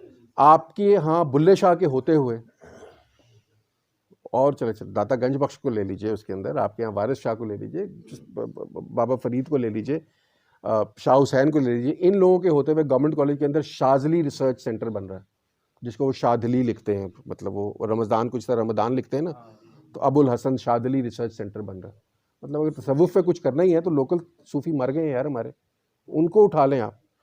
آپ ایجوکیشنل بکس اٹھائیں, ڈاکٹر نیئر کی بڑی اس کے اوپر انہوں نے بڑا کام کیا ایک زمانے میں اس کے اوپر. کے عزیز نے ایک بک لکھی مرڈر آف ہسٹری, اس کے اندر بڑا کام ہے. آپ کے اگر ملے تو نیئر صاحب کے مقالے بھی پڑھیے گا, کہ عزیز کو آپ پڑھیے گا. آپ اس کے اندر دیکھیں گے, آپ آئیڈیا لگائیے کہ ہمارے یہاں ہیروز کون ہیں, ہم کون سے ہیروز بیچ رہے ہیں. یہ تغرل غازی جو ہے, جس کو ہم نے ایز اے ہیرو بیچنا شروع کیا, یہ کوئی نیا فینومینا نہیں ہے. ہمارے ہیرو کون ہیں, آپ کا جو مرضی ہو, لیکن غازی علم دین ہمارا, ہم نے ہیرو کے طور پہ ان کتابوں کے اندر بیچا ہے. صلاح الدین ایوبی کو بیچا ہے, کوئی برائی نہیں ہے, ٹھیک ہے. محمد بن قاسم کو بیچا ہے, میں اس میں بھی کوئی برا نہیں سمجھتا. طارق بن زیاد کو بیچا ہے. ہر بچے کو اس کے نام یاد ہوں گے. بچوں سے پوچھیں یار تمہیں اسی خطے میں رہتے ہو نا, مطلب نہیں, بھگت سنگھ کو چھوڑ دیجیے آپ, ابھی بھگت سنگھ پہ تو میں نہیں جاتا. مطلب آپ پوچھیں کہ تمہیں جتیندر بوس کا نام پتہ ہے, جو اس خطے میں کوانٹم میکینکس پہ کام کرنے والا پہلا سائنسدان تھا. تمہیں جے وی رمن کا نام پتہ ہے, تمہیں اس خطے کے سی وی رمن, تمہیں اس خطے کے سب سے بڑے میتھمیٹیشنز کے نام پتہ ہیں کہ نہیں پتہ. گورنمنٹ کالج نے ابھی خیر وہ کیا, کچھ لوگوں کو سیلیبریٹ کیا. یہ چلے یہ ہو گیا. اپنے خطے کو تو آپ نے بالکل پرے کر دیا. آپ کے خیال سے گنگا جمنی تہذیب اور یہ جو خطہ ہے ہمارا, ہم اس سے بلونگ ہی نہیں کرتے. ہم بلونگ کرتے ہیں عربوں سے. اقبال کا خطبہ الہ آباد بچپن سے ہمیں پڑھایا. اقبال نے خطبہ الہ آباد میں پاکستان بنانے کا خواب دیا. اچھا, وہ خطبہ الہ آباد انٹرنیٹ پہ اویلیبل ہے, زحمت کیجئے کبھی اس کا اوریجنل ٹیکسٹ پڑھ لیا. حرام ہے جو اس میں کہیں اقبال نے پاکستان بنانے کا ذکر کیا ہو یا پاکستان بنانے کی بات کی ہو, بٹ ہمیں یہی بتایا گیا. اس خطبے کے بعد کئی سال بعد, اپنی وفات سے 2 سال پہلے, اقبال ای تھامسن کو لیٹر ٹو ایڈیٹر کے اندر لکھتے ہیں کہ I consider it a cardinal sin to carve a nation out of India. مطلب یہ ہم نے جھوٹ بیچا ہے نا. مطلب اقبال کے اوپر اور بہت الزام ہوں گے, کوئی اقبال میرا پسندیدہ شعر نہیں ہے, وہ شاعر نہیں ہے بہت سے اور لوگوں کی طرح, بٹ اقبال کم از کم یہ گناہ میں شریک نہیں. جاوید اقبال صاحب کا ایک انٹرویو بڑا مزے کا, انہوں نے کہا یار اس میں سنیے گا, کہیں یوٹیوب پہ مل جائے گا, انہوں نے کہا یار ہمیں بھی کو بتا دیں اقبال نے خواب کس رات کو دیکھا تھا, ہمیں تو نہیں پتا کہ اس رات کا, ہم تو ان کے ساتھ ہی رہتے تھے تو ہمیں نہیں پتہ لگا. یہ ہم نے پڑھایا. اقبال نے اس کے اندر ایک بڑی امپورٹنٹ بات کی تھی جو ہم میں سے کسی کو نہیں پتا, یا آپ نے کسی نے سنی. انہوں نے کہا یار ہمارا مسئلہ جو ہے نا برٹش امپیریلزم نہیں ہے بر صغیر کے لوگوں کا مسئلہ. بر صغیر کے لوگوں کا مسئلہ عرب امپیریلزم سے جان چھڑانا ہے. بر صغیر کے مسلمان کا مسئلہ مسلم لیگ کی, یعنی اقبال نے اس وقت کہہ دیا تھا 1930 میں کہ جب تک عرب امپیریلزم سے آپ باہر نہیں نکلیں گے تب تک آپ کی جان نہیں چھوٹے گی. بٹ چلیں عربوں کے ساتھ بھی جوڑ لیں تو پوچھیے کتنے لوگوں کو پتا ہے کہ ابن رشد کون ہے, اس نے کیا کیا. ہمیں مسلمان سائنسدانوں کے کارنامے پڑھانے پہ جابر بن نیار نے گندک کا تیزاب بنا لیا. وہ گندک کا تیزاب دنیا بھر کی ایجادات بھاری ہے. پڑھ کے بچپن سے جابر بن نیار ہم پاگل ہو گئے. ابن الحسن مطلب پتہ نہیں یار, میں پڑھا سوچا, میں نے کہا کیا پتہ نہیں بنا لیا. پھر ہم نے یہاں پہ فیصلہ کیا ہے کہ ڈاکٹر عبدالسلام کے نام سے فزکس چیئر جو ہے وہ نہیں ہو سکتی. وہ چیئر ہم بنائیں گے ابو الفتح خزینی کے نام سے, جو بیچارہ ایک سرکاری آفیسر تھا. وہ ہمارا ایک دوست ہے حسن معراج صاحب, تو انہوں نے وہ سلمان حیدر کی بڑی مشہور وہ ہے کہ پتہ نہیں وہ شعر پڑھنا بھی چاہیے کہ نہیں. انہوں نے کہا یہ ملک نظریاتی ہے تیرے خیال میں, تو اور تیرا خیال, اور اس کے آگے جو خادم رضوی صاحب ارشاد کرتے تھے وہ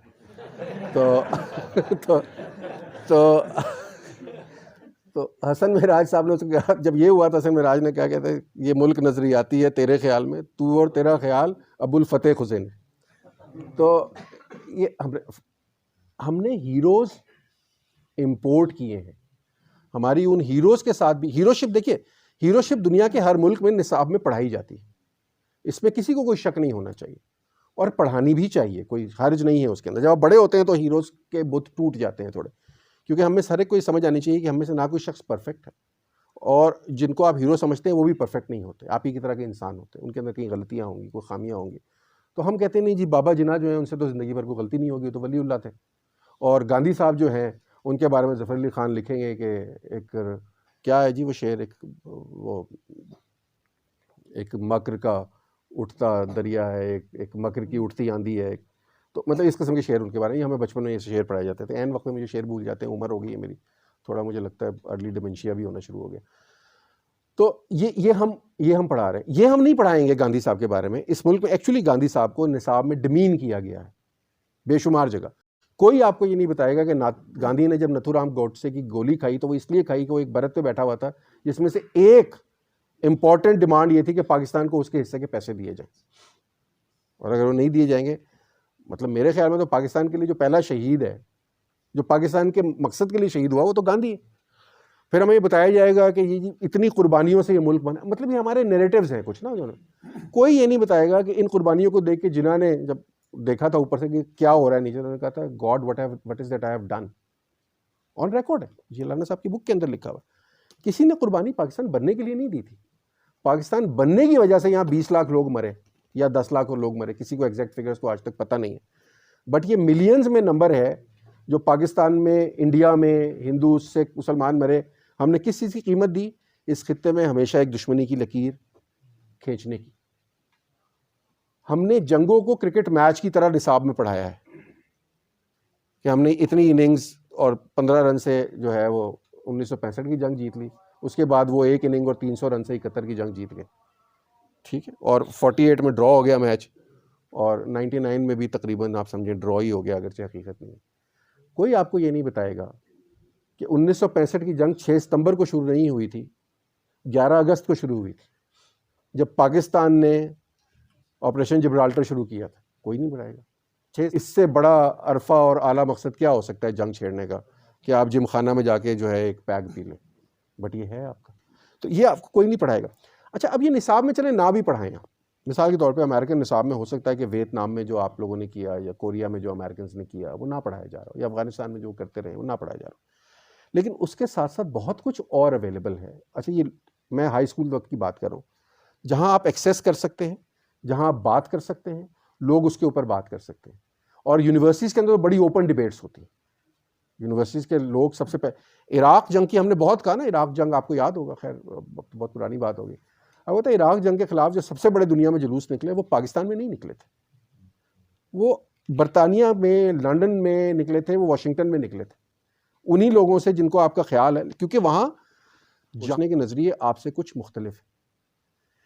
آپ جیسا میں آپ کا کارڈ دیکھ رہا تھا اس کے اوپر لکھا ہوتا ہے research and innovation, am I right? اب انوویشن کا لفظ ہم نے سیکھ لیا ہے.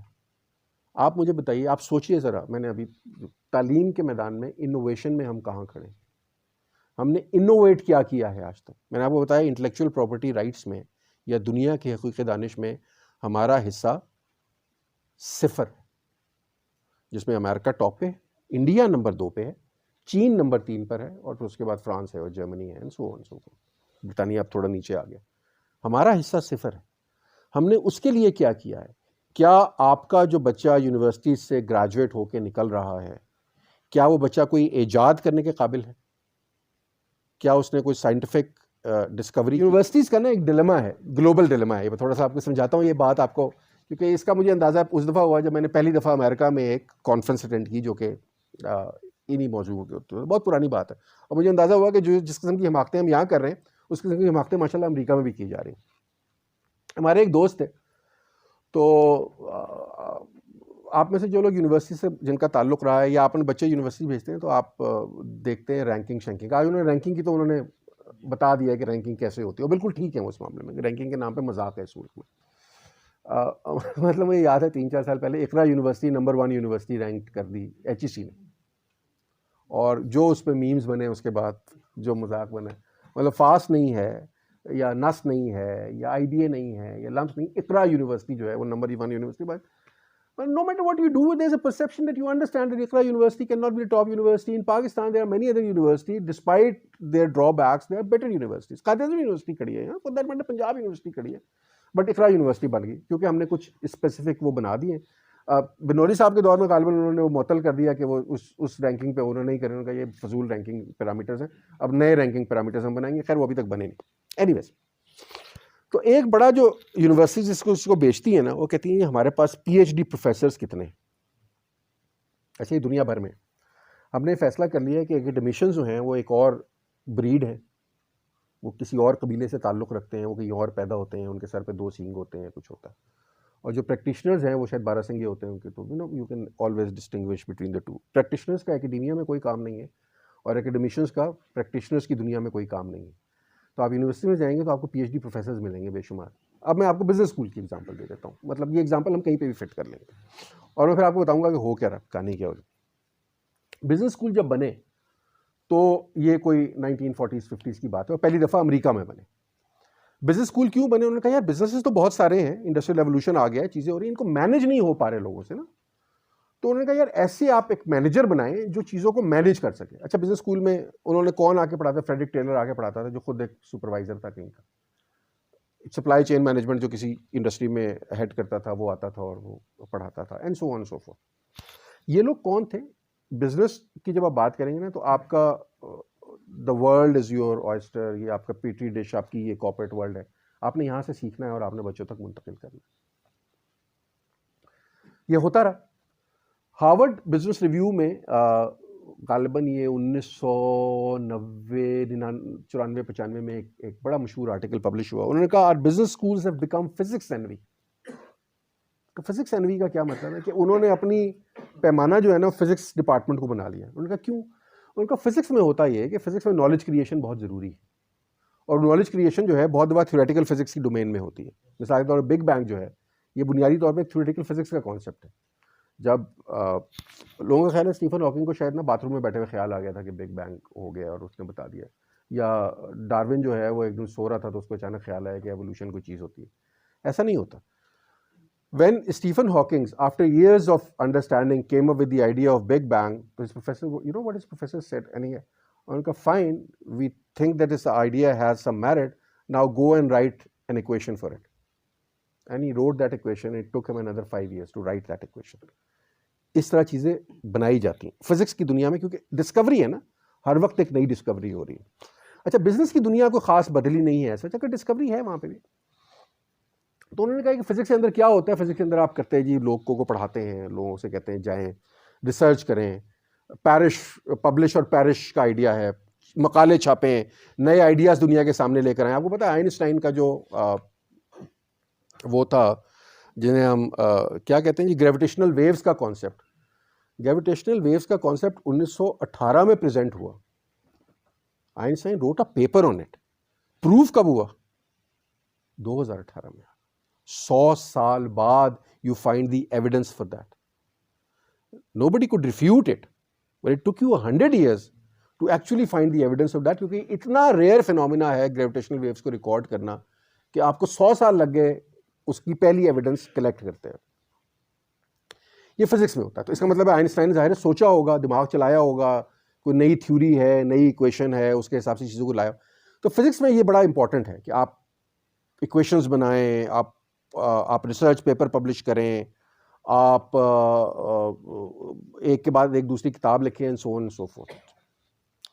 اور ان کا بزنس اسکول نے سوچا کہ یار فزکس والے میں تو بڑا ضروری ہے کہ پی ایچ ڈی کرنی پڑتی ہے, تو 4 پیپر پبلش ہونے چاہیے, تو 5. تو بزنس اسکول کے اندر بھی یہی ہوگا, پیپر پبلش کرو گے تو ہم تمہیں ٹیچر سمجھیں گے, نہیں تو نہیں کریں گے.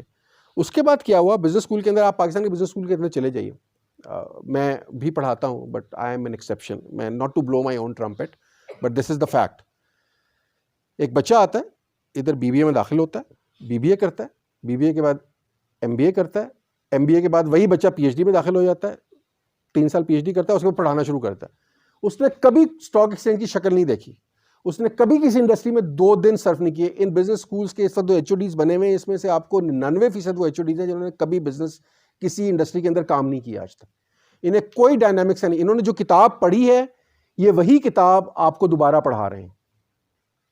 یہ اس سے بھی گئے ہوئے. اور ریسرچ پیپرز اعجاز صاحب سے شاید تصدیق کریں گے, ہمارے بزنس اسکول یا سوشل سائنس کے research paper impact factor journals کے اندر پبلش نہیں ہوتا. امپیکٹ فیکٹر 0 ہے ہمارا سوشل سائنسز کے اندر. سائنسز کے اندر میتھمیٹکس پھر کچھ آ جاتا ہے, اگرچہ وہاں پہ بھی ڈرامہ بہت زیادہ ہے, اور ہود بھائی نے اس کے اوپر بھی 1-2 آرٹیکلس لکھے تھے. ہمیں تو پتہ ہی ہے, ہمارا تو روز کا کام ہے, ہم دیکھ رہے ہیں کہ ریسرچ کے نام پہ کیا تماشا اس ملک میں کیا جا رہا ہے. جو میں نے آپ کو پہلے ایگزامپل دی ڈاکٹر عطاء الرحمان کی, تو جب انہوں نے کہا تھا کہ مجھے جو چیز سمجھ نہیں آتی میں اس پہ کتاب لکھ دیتا ہوں. ہمارے ایک دوست ہیں, میں اگین ان کا نام نہیں لوں گا, اسلام آباد کلب میں انہوں نے بلایا. کیوں بلایا جی؟ مجھے ستارہ امتیاز ملا. بڑی پرانی بات ہے, ڈاکٹر. انہوں نے کہا حاشر کیا کر رہے ہیں؟ ڈاکٹر صاحب یہ کر رہے ہیں. دوست ہیں ہمارے. خیر باتیں ادھر ادھر کی ہوتی ہے. پتہ ہے میں نے اس سال کتنے پیپر پبلش کیے ہیں؟ کتنے پیپر؟ میں نے 7 پیپر پبلش کیے 1 سال. تو اس 1 سال میں آپ نے 7 پیپر پبلش کر دیے. تم کیا پڑھا رہے ہو؟ میں یہ فلاں فلاں, میں فائنینشیل انسٹیٹیوشن مارکیٹس پڑھا رہا ہوں. یار ایک کام کرنا, اس کے اندر نا گروپ بنا بچوں کے, 3 بچوں کے, ان سب کو نا ایک ریسرچ اسائنمنٹ دے دیں.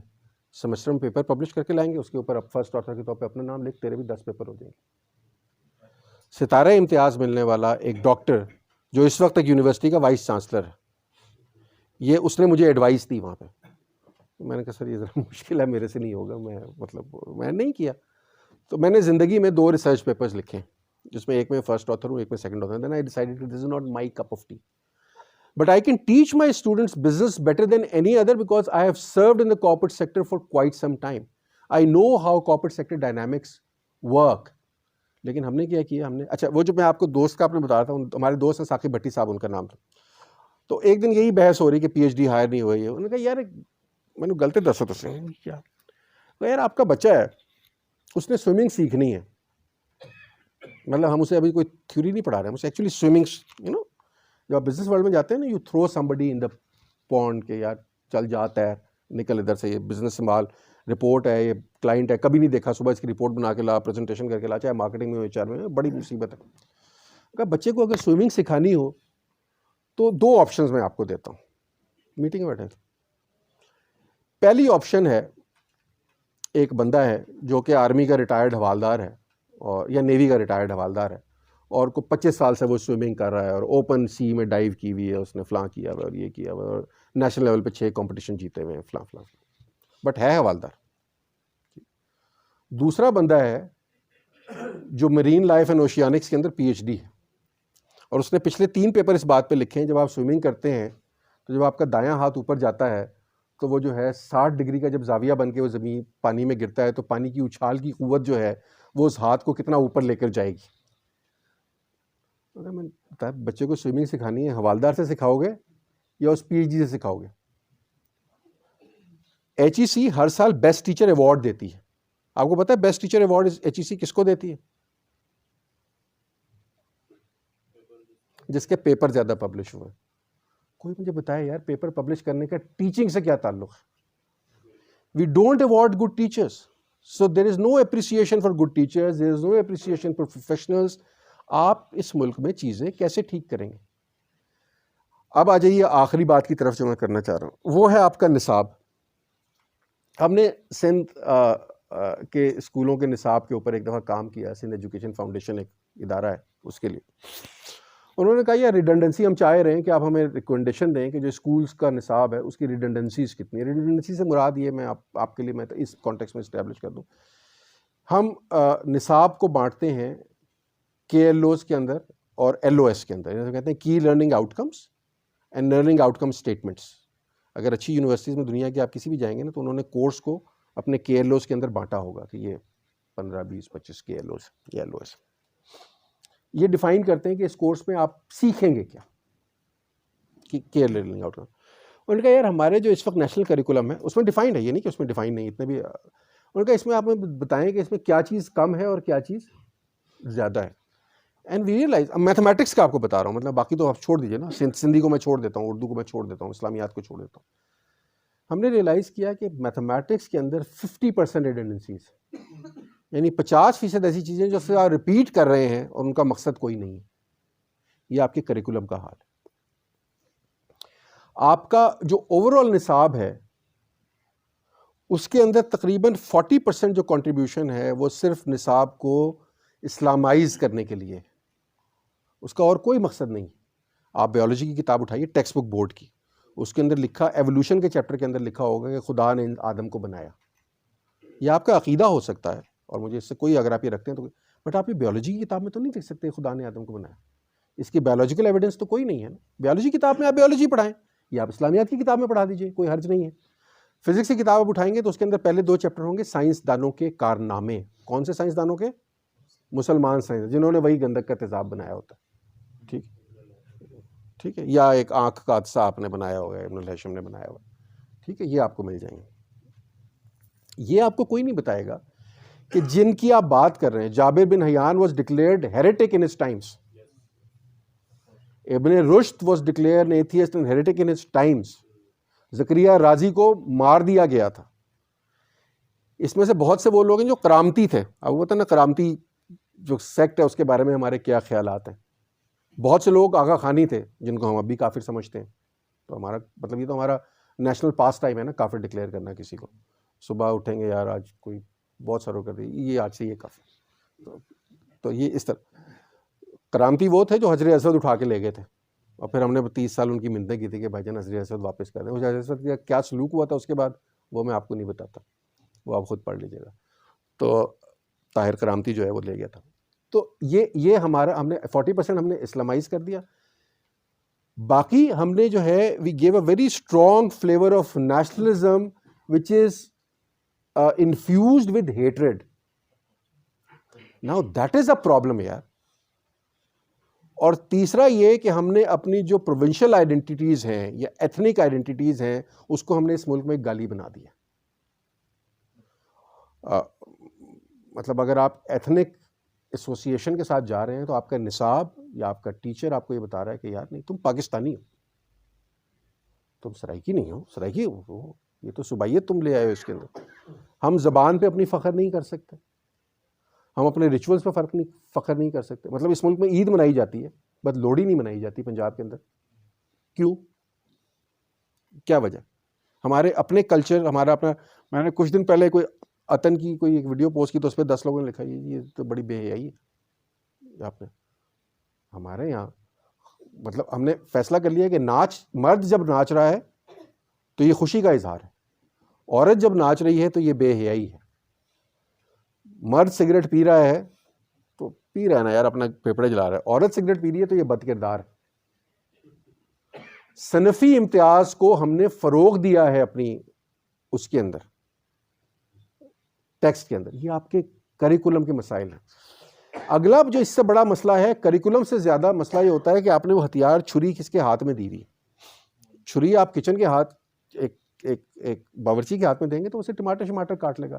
ایک نفسیاتی مریض کے ہاتھ میں دیں گے تو آپ کا گلا کاٹے گا. آپ کبھی ملیے ٹیچرز سے اس ملک کے. یونیورسٹی کو چھوڑ دیجئے، میں پھر بات کر رہا ہوں کوگنیٹو. آپ دنیا کے کسی مہذب ملک میں جائیں گے نا، یونیورسٹی کے پروفیسر کے لیے ٹیچر ٹریننگ لینا لازمی نہیں ہے. وہ پی ایچ ڈی کر کے ایم ایس کر کے پڑھا سکتا ہے. جو آپ کا اسکول کا ٹیچر ہے نا، وہ جب تک اس کی، جیسے ہمارے یہاں بی ایڈ یا ایم ایڈ کہا جاتا ہے، جب تک اس کے پاس اسکول میں پڑھانے کی سرٹیفکیشن نہیں ہے، unless and until he or she knows how to deal with young raw minds، تب تک آپ اسے پڑھانے نہیں دیتے. ہمارے ملک کا ٹیچر ٹرینڈ نہیں. جو ایجوکیشن ہے اس کی وہی ایجوکیشن ہے جو کہ ہم اپنے بچوں کو آج ایجوکیشن دے رہے ہیں. اس کی وجہ سے آپ کا ٹیچر جو ہے وہ بڑے فخر سے بیٹھ کے ایک اسکول میں کہہ سکتا ہے کہ نماز نہ پڑھنے والا کافر ہے اور اس کی گردن مار دینا ٹھیک ہے. اور صرف کہے گا نہیں، وہ کلاس روم کے پیچھے لکھوائے گا بھی. مطلب گردن تو ہماری چیز پہ مار دیتے ہیں نا آج کل تو کسی کے اوپر، کیونکہ اوپر سے نیچے تک یہی بھیجا ہے. کیپٹن صفدر صاحب کا اب کون سے جج ہیں جی، اعجاز صاحب، افضل صاحب، ان کے ساتھ زمین کا تنازع چل رہا ہے. انہوں نے کہا تم نے قادیانیوں کے 4 کیس، قادیانیوں یار کوئی وکیل تو چاہیے نا بھائی، تم نے قادیانیوں کے 4 کیس لڑے، تم ختم نبوت کے منکر ہو تو فلاں ہو تو ڈھمکاں ہو، تمہارا یہ نہیں ہوگا. اور یہاں تک نہیں رکے وہ. یہ آپ دیکھیے ایک جج کے اوپر بات کریں، جو ختم نبوت کا منکر کا کیس لڑے گا وہ کون ہے؟ وہ بھی ختم نبوت کا منکر ہے. وہ جب ختم نبوت کا منکر ہے تو کیا اس کا نکاح رہا؟ نہیں، اس کا نکاح نہیں رہا. جب اس کا نکاح نہیں رہا تو کیا ہوا؟ اس کی اولاد کیا ہوئی؟ اس کے بعد سارے خبیثی ہنسی ہنسیں گے اور پھر بتائیں گے کہ اولاد کیا ہے. And this is the national narrative that you create. ہمارے جب میں اسکول میں پڑھتا تھا تو ہمارے ساتھ کچھ احمدی دوست ہوا کرتے تھے ہمارے. اس زمانے میں آئیڈینٹی اپنی چھپاتے تھے. میں آپ کو بتاتا ہوں کیوں. ہمارے ایک ٹیچر تھے، اب تو خیر فوت ہو گئے ہوں گے، ان کا نام لے دیتا ہوں. ان کا نام تھا اعجاز گوندل. ہمیں وہ پڑھاتے تھے مطالعہ پاکستان. ہم 8ویں کلاس میں پڑھتے تھے ٹاٹ پہ بیٹھ کے. جس کلاس میں، خیر نہیں ہمارے اسکول کے اتنے برے حالات نہیں تھے، پر جب وہ کلاس میں یاد ہے آج بھی کہ اس میں ٹاٹ تھے، کرسیاں نہیں تھیں. تو ایک دن پتہ نہیں کس طرح میں آ کے انہوں نے قصہ سنانا شروع کیا کہ میں فلاں دیہات سے ہوں. تو آپ کو پتہ ہے ہمارے دیہات میں نا 2 احمدی فیملیز تھی. بڑا عرصہ ہم نے انہیں برداشت کیا. اچھا برداشت کیا کہ احمدی ہیں اور زمین پہ رہ کیوں رہے ہیں، اور جیسی فصل ہم کھاتے ہیں اس سے وہ گندم کے دانے توڑ کے وہ بھی کیسے کھا لیتے ہیں، اور اسی بازار سے وہ چیزیں خرید کیسے لیتے ہیں. امیجن کوئی مسجد نہیں ہے وہاں جو بنی ہوئی ہے، کوئی تبلیغ نہیں ہو رہی کوئی. کہتے ہیں پھر ہم نے ایک دن کیا ابھی، اور کس 8ویں جماعت کا بچہ جو ہے آپ کو پتہ ہے وہ 13 سال کا بچہ ہے. آپ 13 سال کے بچے کو یہ پڑھا رہے ہیں، کیا پڑھا رہے ہیں. ایک دن پھر ہم نے گاؤں اکٹھا کیا اور ہم نے جا کے انہیں گھر کے اندر بند کر کے اور آگ لگا دی. سارے کے سارے جو ہیں وہ کافر مارے. یہ 13 سال کی عمر میں آپ بچے کے ذہن میں ڈال رہے ہیں. ہم میں سے کچھ تھوڑے سے ریبیلیس ذہنوں کے تھے کیونکہ گھروں سے زیادہ تربیت ہماری مختلف تھی. تو ہم نے خیر گوندل صاحب کو اتنا تنگ کیا کہ اس کے بعد انہوں نے ایسی باتیں نہیں کی، لیکن یہ ہوا تھا.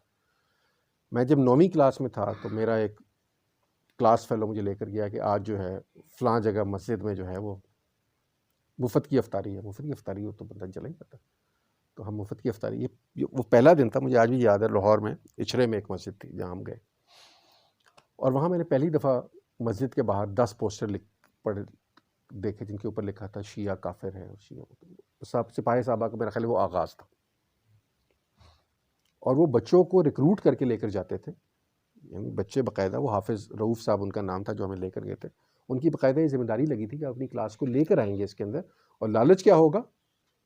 افطاری اور مفت افطاری. تو ہم چلے تو گئے مفت افطاری کے چکر میں. افطاری کھانا تو بڑا اچھا لگتا ہے. اور ہمیں سے پھر کچھ لوگ وہاں سے لوٹ آئے اس عمر میں بھی کہ یار یہ ان کی افطاری نہیں کھانی. ہمارے شیعہ دوست بھی ہیں نا یار، وہیں پہ تھے، ہمارے محلے میں رہتے تھے. ہم کیسے امیجن کر لیں کہ ان کی گردن آپ مار سکتے ہیں کیونکہ وہ آپ سے مختلف سوچتے ہیں، یا کسی احمدی کی مار سکتے ہیں، کسی کی بھی کوئی مار سکتے ہیں. تو یہ آپ جو نصاب پڑھایا جا رہا ہے یہ مت سمجھیے کہ تشدد کی نفسیات جو ہے ہمارے یہاں، ڈاکٹر اختر علی سعید کا نام لیں، ان کی تشدد کی نفسیات بڑے اچھے کالمز کی سیریز ہے. اس تشدد کی نفسیات صرف اب مذہب کے ساتھ گندھی نہیں رہ گئی. جو مدرسے کا طالب علم ہے، میں آپ کو یہ بڑی ایمانداری سے بتا رہا ہوں کہ چونکہ اس نے مذہب کو بہرحال پڑھا ہے، اس نے وہ سورسز دیکھی ہیں، اس کے پاس کچھ انڈرسٹینڈنگ ہے بہرحال، تو جب وہ مذہب کے حوالے سے تشدد کی نفسیات پہ راغب ہوتا ہے یا اس طرف جاتا ہے تو وہ بہرحال کبھی کبھی سوچتا بھی ہے، سوال بھی اٹھاتا ہے. جو ہمارا یونیورسٹی کا اسٹوڈنٹ ہے وہ ایک بلائنڈ فالوور ہے، وہ اتنا ہی کلوز مائنڈڈ ہے جتنا مدرسے کا ہے، اور اس نے پڑھا بھی نہیں. اس کی جو سارا نالج مذہب کا ہے وہ جمعے کے خطبے سے کشید کیا ہوا نالج ہے. اور جمعے کے خطبے سے کیسا کشید کیا ہوا نالج ہے، میں وہ بھی آپ کو ایگزامپل دیتا ہوں. مطلب مسجد کو آپ چھوڑ دیں، یونیورسٹی کے لان میں، ایک یونیورسٹی ہے جس کے لان میں، یہ میرا ذاتی قصہ ہے سنا ہوا، یونیورسٹی کے لان میں جمعے کی نماز ہو رہی ہے اور ڈپارٹمنٹ آف الیکٹریکل انجینئرنگ کے ایک سینئر پروفیسر جو ہیں وہ نماز پڑھا رہے ہیں. آپ کو پتہ ہے ہمارے یہاں امام تو بہت ہم نے پروڈیوس کرنا شروع کر دیا، اور اس سے پہلے اردو کا خطبہ ہو رہا ہے. یہ یونیورسٹی کے لان میں ہو رہا ہے، کوئی باقاعدہ مسجد نہیں. اور میں اس سے تھوڑا دور کہیں بیٹھا ہوں جہاں میرے کانوں میں آواز آ رہی ہے. یونیورسٹی کے اندر الیکٹریکل انجینئرنگ کا ایک پروفیسر خطبہ دیتے ہوئے یونیورسٹی اسٹوڈنٹس ہیں، یونیورسٹی پروفیسر کو کیا کہہ رہا ہے، کہتا ہے جی ہم سب جو ہیں بڑے گنہگار لوگ ہیں، ہماری زندگیاں جو ہیں وہ خدا کی اطاعت میں نہیں گزرتی. چلو یہاں تک بات ٹھیک ہے. اور جانے انجانے میں روز ہم سے ایسے گناہ ہو جاتے ہیں جن کا ہمیں پتہ بھی نہیں لگتا، اور مجھے تو یہ یقین ہے کہ ہم سے ایسے گناہ ہو جاتے ہیں کہ اس سے ہمارا نکاح جو ہے وہ مشکوک ہو جاتا ہے. تو میری آپ سب سے یہ درخواست ہے، آپ میں سے جو شادی شدہ لوگ ہیں، کہ کم از کم مہینے میں ایک دفعہ وہ تجدید نکاح ضرور کر لیا کریں. میں نے کہا یار میں بیوی کو آج جا کے کہوں کہ تجدید نکاح کر لیں آج، تو وہ تو گھر سے ہی نکال دے گی مجھے کہ تو نے کیا یہ تجدید نکاح کرنے آیا تو میں نے کہا یہ تو بڑا رسک ہے.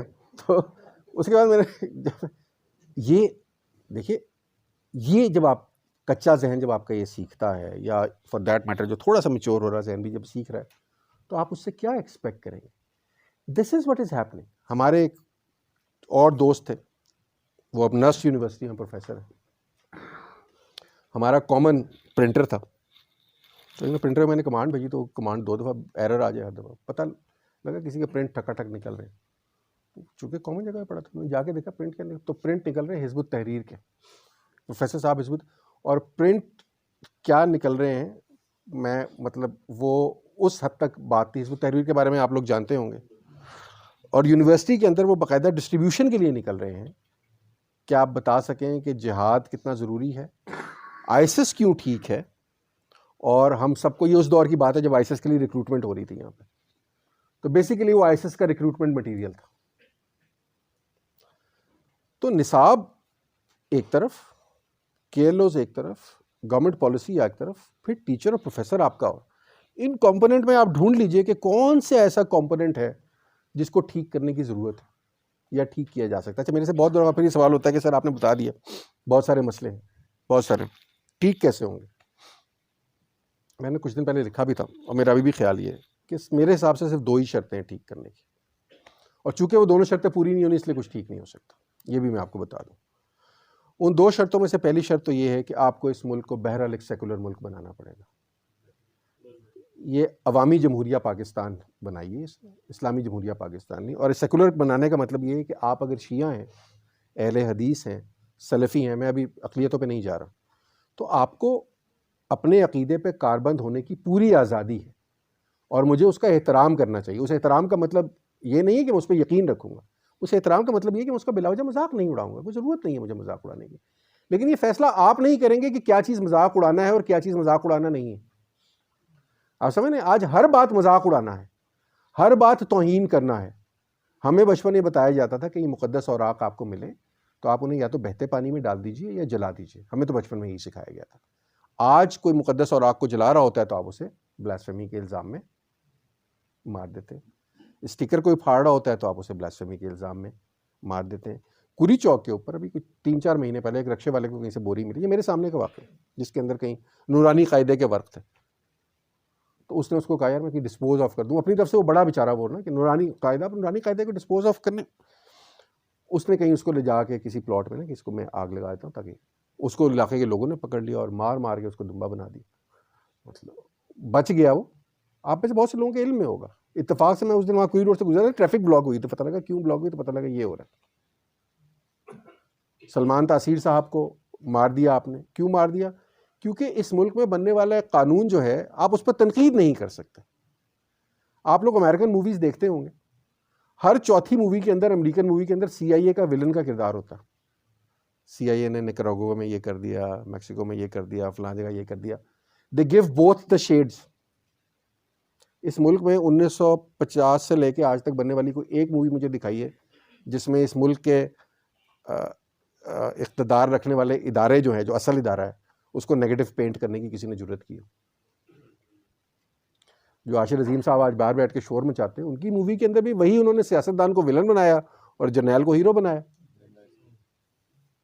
جس پر آپ تنقید نہیں کر سکتے بائی لا, کلپریٹ وہی ہے. اور اگر آپ تنقید کر سکتے ہیں تو اس کا مطلب ہے کہ وہ ٹھیک ہے, اس کے دل میں کوئی چور نہیں ہے. یہ بھی غلط ہے کہ آپ فوج کو مورد الزام ٹھہرائیں. فوج کو مورد الزام نہیں ٹھہرنے کی ضرورت, جس طرح پنجابی کو مورد الزام ٹھہرنے کی ضرورت نہیں ہے. یو نیڈ ٹو انڈرسٹینڈ, جب ہم یہ یوز کرتے ہیں نا, یوفیمزم ہوتے ہیں, یہ ہمارے سمبلز ہوتے ہیں. ہم فوج کی بات کریں تو آپ کو پتہ ہے کہ یار ہم کس کی بات کر رہے ہیں. اس حوالدار کی بات کون کر رہا ہے جو غریب کا بچہ جو ہے جو مر جاتا ہے, یا سی ایم ایچ میں جب جاتا ہے تو لائن جو ہے وہ کمیشنڈ افسران کی الگ ہوتی ہے اور نان کمیشنڈ افسران کی الگ ہوتی ہے, اور دھکے کھا رہا ہوتا ہے. اس کو کون برا کہہ سکتا ہے, اور کیوں برا کہے گا اس کو کوئی؟ آپ کو پتہ ہے کیا کس کی بات ہم کر رہے ہیں. جب ہم کہتے ہیں پنجابی استحصال, یا جان ایلیا صاحب کہتے ہیں کہ فوج کہیں کی بھی وہ پنجابی ہی ہوتی ہے, تو آپ کو پتہ ہونا چاہیے کہ ہم کس پنجابی کی بات کر رہے ہیں. ہم اس پنجابی کی بات تو نہیں کر رہے جو کوئٹہ میں مارا جاتا ہے یا اپنی گردن کٹوا لیتا ہے, جو یہاں پہ ظلم کی چکی میں پس رہا ہے, یا سڑک پہ غربت کے افلاس کے جو ہے اپنے اشتہار لگائے پھر رہا ہے. اس پنجابی کی بات نہیں کر رہے. لوگ یوفیمزم سمجھتے نہیں, لیکن وہاں پہ آپ کو فوری طور پہ وہ کیا کرتے ہیں, ڈیفینسو ہو جائیں گے. جو آپ نے اتنے زیادہ ڈیپلی کاو کر دیے ہیں کہ اس سے باہر. تو میں نے آپ کو بتایا کہ پہلی شرط تو یہ ہے کہ آپ کو اس ملک کو سیکولر بنانا پڑے گا, اور دوسری شرط یہ ہے کہ آئینی اور قانونی طور پر جس ادارے کا جو کام ہے وہ کام وہ صرف وہی کام کرے گا. جج اسکولوں میں جا کے حاضریاں نہیں لگائیں گے. آرمی اس ملک کا اقتدار نہیں سنبھالے گی, اوورٹلی یا کوورٹلی فار دیٹ میٹر. اور بھی ادارے, مطلب میں بات نہیں کر رہا, جس طرح جس کا جو کام ہے وہ کر لیں. چونکہ یہ دونوں کام نہیں ہونے لگے اس ملک میں, وی ہیو مس دا بس. انگریزی کا محاورہ ہوتا ہے کہ ہم نے ہمارے پاس ایک موقع تھا, شاید 70s میں وہ موقع تھا, ارلی 70s میں, جب ہم نے یہ بس مس کر دی. شاید یہ بس ہم نے, خیر 60s میں ہم نے یہ بس مس کی, جب ہم نے ویسٹ پاکستان کے ساتھ وہ سلوک کرنا شروع کیا, جس کا نتیجہ 71 میں نکلا, جس کا الزام اگین ہم ایک سیاستدان پہ دھر کے فارغ ہو جاتے ہیں کہ اطہر عباس صاحب کی لگائی ہوئی سرخی کے اوپر ہم نے بھٹو صاحب کو مورد الزام ٹھہرا دیا, اور انہوں نے فیصلہ کیا کہ ایک سرخی دراصل ایک بات جو انہوں نے کہی تھی اس وجہ سے ٹوٹا.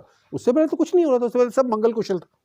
اس سے پہلے ہم نے کبھی کسی کو نہیں مارا, اس سے پہلے ہم نے نہیں کہا کہ ہم اقتدار کس کو منتقل کریں گے, اس سے پہلے ہم نے کسی کے 6 نکات مسترد نہیں کیے, اس سے پہلے ہم نے کبھی بنگلہ زبان کو نہیں کہا کہ بنگلہ. میں سوئٹزرلینڈ گیا, سوئٹزرلینڈ میں پتہ لگا 4 زبانیں ہیں, چاروں کی چاروں قومی زبانیں. کیا فرق پڑتا ہے؟ جس نے جرمن بولنی ہے, اب جس نے پنجابی آپ میں سے گھر میں بولنی ہے پنجابی بولنی ہے, مجھے کیا فرق پڑتا ہے کہ اردو زبانی قومی زبان ڈکلیئر ہوئی ہوئی یا بنگلہ زبان ڈکلیئر ہوئی ہوئی. اب میں FIR لکھوانے جاتا ہوں یا میرا کورٹ کچہری کے کچھ اتفاق پڑ گئے, تو وہ اتنی جناتی اردو ہوتی ہے کہ میری سمجھ میں بھی نہیں آتی. مطلب یا تو وہ منشی سمجھ سکتا ہے, وہ میرا خیال ہے وہ بھی نہیں سمجھ سکتا, وہ بھی اسے عادت ہوگی اس طرح کی لکھنے کی نا. تو ہم نے زبان کے نام پہ مذاق بنا دیا. پھر ہم نے ایک دور میں اردو, یہ آپ کے سامنے مقتدرہ قومی زبان ہم نے بنا دی. ہم نے فیصلہ کر لیا کہ جب تک اس ملک میں اردو نہیں آئے گی تب تک ترقی نہیں ہوگی. اردو کیسے لائے؟ ہم نے کہا جی اکنامکس میں ہے لا آف ڈیمینشنگ ریٹرن, ہم اس کا نام رکھیں گے قانون تقلیل افادہ مختتم. کرو یاد. اب کس طرح یاد کریں یار, بڑا مشکل کام ہے. تو اس کا انجام آپ نے دیکھ لیا. آپ پوچھیں نا کہ قانون تقلیل افادہ مختتم میں ایک سانس میں بول کے دکھایا, صحیح طرح بولے اور بتائے کہ اس کا مطلب کیا ہے. تو مطلب we have problems, we have issues. یہ لینگویج کے ایشوز, ایتھنسٹیز کے ایشوز, یہ ایشوز اتنے ڈیپ روٹیڈ ہیں, اور ہم اسے کیا کرتے جا رہے ہیں, ہم اسے ہر سال بد سے بدتر کرتے جا رہے ہیں. اور بدتری کی جو اب تازہ ترین جو ہم نے جو کام کیا ہے وہ سنگل نیشنل کریکولم. تو یہ بس تھی جو میں نے تھوڑی بہت سما خراشی آپ کی کرنی تھی. تو